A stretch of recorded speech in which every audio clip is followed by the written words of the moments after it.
بسم اللہ الرحمن الرحیم۔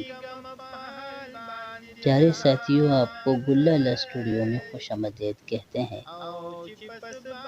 حضرت عبد الرحمن سیدنا و حضرت عمر فاروق رضی اللہ تعالیٰ عنہ کی اولاد میں سے تھے، جس کی کنیت ابو شہمہ تھی۔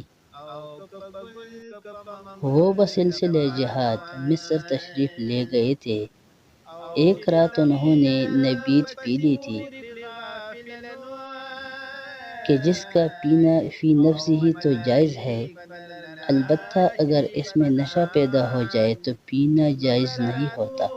نبیذ حضرت ابو شہمہ نے پی، اتفاقاً اس میں نشہ پیدا ہو گیا تھا۔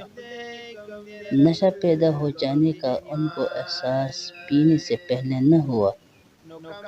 جب پینے کے بعد نشہ ہو گیا تو خوف آخرت اور اللہ پاک سے ڈر اور تقوی پرہیزگاری کی وجہ سے امیر مصر حضرت عمرو بن عاص رضی اللہ عنہ کے پاس جا کر خود درخواست کی کہ میرے اوپر نشہ آور نبیذ پینے کی حد جاری کر دیجیے۔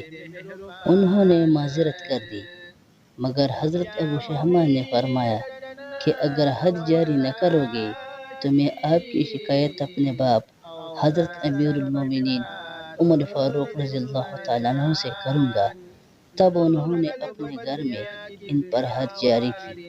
یہ بات جب امیر المومنین حضرت عمر فاروق رضی اللہ تعالیٰ عنہ کو معلوم ہوئی تو انہوں نے حضرت عمرو بن عاص رضی اللہ تعالیٰ عنہ کو ملامت کی کہ آپ نے گھر میں حد کیوں جاری کی؟ یہ حد تو جہاں عام مسلمین پر جاری کی جاتی ہے، اسی جگہ اور میدان میں ابو شہمہ پر جاری کرنا چاہیے تھا۔ کچھ عرصے بعد جب ابو شہمہ حاضر خدمت ہوئے تو حضرت عمر فاروق رضی اللہ تعالیٰ عنہ نے ان پر حد جاری فرمائی، اور اس کے بعد اتفاقاً وہ بیمار ہو گئے اور اسی بیماری میں ان کی وفات ہو گئی۔ ساتھیوں، یہ ہوتا ہے انصاف، جس میں اپنے اور پرائے کا کوئی لحاظ نہیں رکھا جاتا۔ ساتھیوں، اگر ویڈیو اچھی لگی تو چینل کو لائک اور سبسکرائب کیجیے۔ دعاؤں میں یاد رکھیے۔ والسلام۔